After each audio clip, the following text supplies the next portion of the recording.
Hello student, I am Disha Sonkara and आज हम क्या देखने वाले हैं इंडोक्राइन सिस्टम में thyroid gland, parathyroid gland and adrenal gland. ठीक है, इससे प्रीवियस क्लास में मैं जो इंडोक्राइन सिस्टम है उसका इंट्रो बता चुकी हूँ और हाइपोथैलेमस एंड पिट्यूटरी ग्लैंड भी हो चुका है। ठीक है, तो आज हम इनको कंटिन्यू करने से पहले मैं आपसे एक रिक्वेस्ट करती हूँ कि अगर आप चैनल पे न्यू हैं तो प्लीज़ मेरे चैनल को सब्सक्राइब कर दीजिए। उससे ये होगा कि कोई भी न्यू वीडियो अपलोड होगी तो वो सबसे पहले आपके पास आएगी। ठीक है, तो अब हम हमारे टॉपिक को कंटिन्यू करते हैं। तो सबसे पहले देखते हैं हम थायराइड ग्लैंड।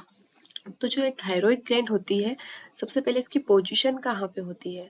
तो ये जो नेक होती है, नेक के सामने की साइड होती है, इन फ्रंट ऑफ नेक। और कहाँ पे होती है ये? तो जो लेरिंग्स होती है हमारी और ट्रेकिया होता है उसके ऊपर है। और इसका शेप किस टाइप से है? तो इसका स्ट्रक्चर बटरफ्लाई लाइक है। ठीक है, कैसे दिखता है ये? तो बटरफ्लाई लाइक स्ट्रक्चर है इसका। और ये किस टू लॉब्स में डिवाइड है। ये इसका फर्स्ट लॉब हो गया और ये इसका सेकेंड लॉब हो गया। और जो ये दोनों लॉब्स को ज्वाइन करने का वर्क कर रहा है उसको हम क्या बोलते हैं? तो उसको हम बोलते हैं, ये इस वाले पार्ट को क्या बोलते हैं? इसको बोलते हैं हम इस्थमस। देन जो ये हमारी थायराइड ग्लैंड होती है, इसका वेट कितना होता है? तो इसका वेट होता है 25 ग्राम। देन जो थायराइड ग्लैंड होती है वो सबसे पहले तो स्टिमुलेट कहाँ से होती है? तो ये एंटीरियर पिट्यूटरी से स्टिमुलेट होती है। ठीक है, वहां से रिलीज होता है हार्मोन्स का। किसकी हेल्प से? तो थायराइड स्टिमुलेटिंग हार्मोन की वजह से स्टिमुलेट होती है। देन वहां से रिलीज होते हैं क्या? T3 and T4। देन ये जो थायराइड ग्लैंड है वहां से क्या होता है? इनका सिक्रीशन होता है। मीन्स जो T3 एंड T4 हार्मोन है, पहले ये स्टिमुलेट होंगे कहाँ से? एंटीरियर पिट्यूटरी से। वहां से स्टिमुलेट होंगे TSH की हेल्प से। देन वहां से रिलीज होंगे और रिलीज होने के बाद थायराइड ग्लैंड में आएंगे। और थायराइड ग्लैंड में आने के बाद वहां से जब इनकी जरूरत होगी तब इनका सिक्रीशन होगा। ठीक है, तो ये टू टाइप्स के हार्मोन्स होते हैं।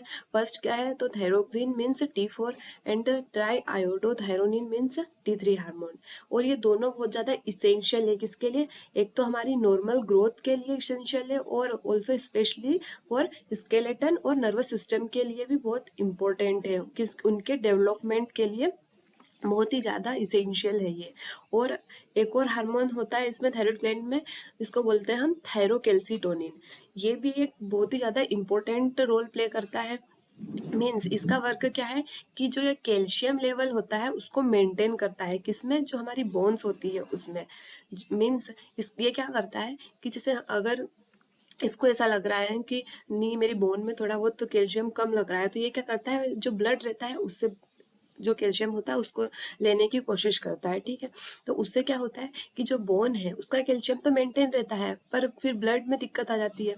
ठीक है, तो इसके भी अगेंस्ट फिर एक और आता है। ठीक है, जो पैराथायराइड होता है। ठीक है, मीन्स जो थायरोकैल्सिटोनिन है और जो पैराथायराइड है ये दोनों एक दूसरे के अगेंस्ट वर्क करते हैं। मीन्स जो थायरोकैल्सिटोनिन है ये क्या करता है?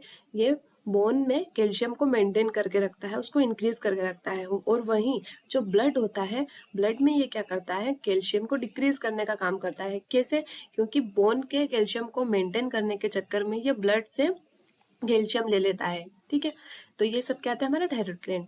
अब हम देखते हैं पैराथायराइड ग्लैंड। तो जो पैराथायराइड ग्लैंड है, ठीक है, तो जैसे मैंने अभी उसमें क्या बताया था, थायराइड ग्लैंड में जो कैल्सिटोनिन है वो क्या करता है कि बोन को कैल्शियम से फिल करता है।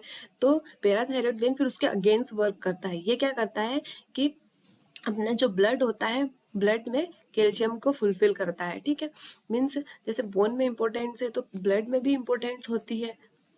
पैराथायराइड ग्लैंड सॉरी, जो कैल्शियम है उसकी इंपॉर्टेंस ब्लड में भी तो जरूरी है। जैसे अगर हमारे ब्लड में कैल्शियम की अगर अच्छे से क्वांटिटी होगी तो वो किस लिए इंपॉर्टेंट होगा?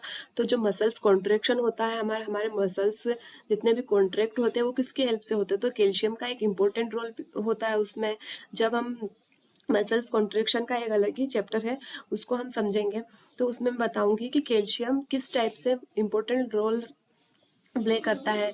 और उसके अलावा जो नर्व इम्पल्स होती है उसके ट्रांसमिशन के लिए भी इम्पोर्टेंट रोल प्ले करता है। एंड ऑल्सो क्लोटिंग में भी, मीन्स अगर मान लीजिए हमें कुछ रेजल वगैरह से कट लग गया, ठीक है, तो जो ब्लड क्लोटिंग हो रही है, ठीक है, ब्लीडिंग हो रही है, तो उसको वापस रोकने का काम भी करना पड़ेगा। उसमें प्लेटलेट्स तो रहती है और उसी के साथ साथ क्या रहता है, तो कैल्शियम भी रहता है। तो ये सब क्या करते हैं, जो ब्लड क्लोटिंग होती है उसको रोकने में हेल्प करते हैं। ठीक है, तो इस टाइप से ये इसेंशियल होता है। तो अब इसका हम स्ट्रक्चर देख लेते हैं। तो सबसे पहले तो इसका स्ट्रक्चर किसी, ये डॉट लाइक जो स्ट्रक्चर दिख रहे हैं ये क्या है, पैराथायरॉइड ग्लैंड्स है। ठीक है, और ये कहाँ पे है, तो behind the thyroid gland, means thyroid gland के जस्ट पीछे की साइड होते हैं ये। और इनका वेट कितना होता है, एक अकेले का वेट कितना होता है, 50 mg। और ये कैसे होते हैं, पेयर में होते हैं, मीन्स ये एक पेयर एक लोब पे हो गया और ये दूसरा पेयर दूसरे लोब पे हो गया। ठीक है, ऐसे करके ये कितने हैं, टोटल 4 है। और इसका वेट बता दिया है मैंने, 50 mg है। ठीक है, तो ये क्या हो गया हमारा पैराथायरॉइड ग्लैंड, जो बोन क्या सॉरी जो ब्लड होता है उसमें अपना एसेंशियल रोल प्ले करता है, और साथ ही ये मसल्स कॉन्ट्रेक्शन में भी हेल्प करता है, नर्व इम्पल्स, ब्लड क्लोटिंग। ठीक है, देन नेक्स्ट क्या है हमारा, तो एड्रिनल ग्लैंड। तो जो हमारा एड्रिनल ग्लैंड होता है, सबसे पहले तो इसकी पोजीशन देखते हैं हम कि ये होता कहाँ पे है। तो जो हमारी किडनीज होती है, दोनों दोनों किडनी के ऊपर होता है ये।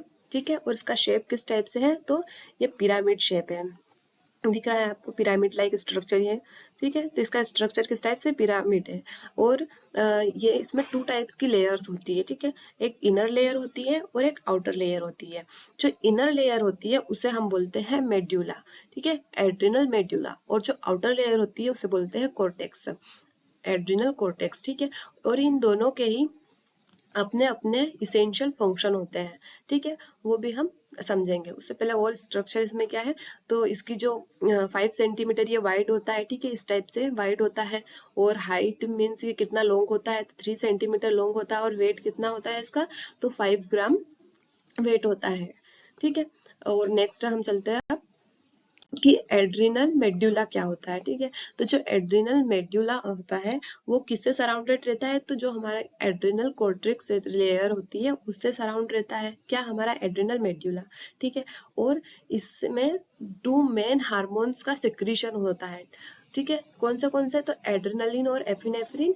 और सेकेंड क्या है, नॉर एड्रेनलिन और नॉरएपिनेफ्रिन। ठीक है, ये 2 मेन हार्मोन्स है जिनका सिक्रीशन होता है। और ये जो दोनों हार्मोन्स है ये किस में हेल्प करते हैं, तो जो हमारा सिंपैथेटिक नर्वस सिस्टम है उसमें बहुत ही ज्यादा इंपॉर्टेंट रोल प्ले करते हैं। ठीक है, क्यों, क्योंकि ये कैसे हार्मोन्स है, ये एक तो इमरजेंसी हार्मोन है, और साथ ही क्या करते हैं, ये पोटेंशिएट करते हैं किसको, जो फाइट और फ्लाइट रिस्पॉन्स होता है हमारा।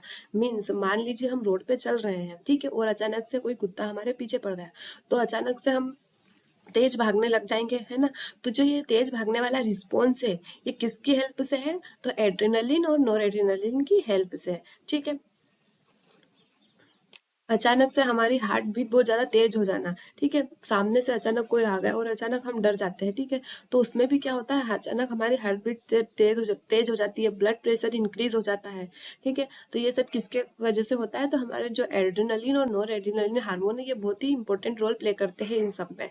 ठीक है, और इनका सिक्रीशन कहाँ से, इसको क्या बोलते हैं हम, तो सिंपैथेटिक नर्वस सिस्टम का एक पार्ट।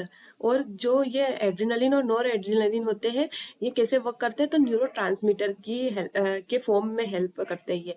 मीन्स जो हमारे न्यूरॉन होता है, तो न्यूरॉन्स में जो एक्सोन वाला पार्ट होता है, एक्सोन में भी जो नीचे बल्ब लाइक स्ट्रक्चर होते हैं, ठीक है, वहां से इनका रिलीज होता है इन न्यूरोट्रांसमीटर का।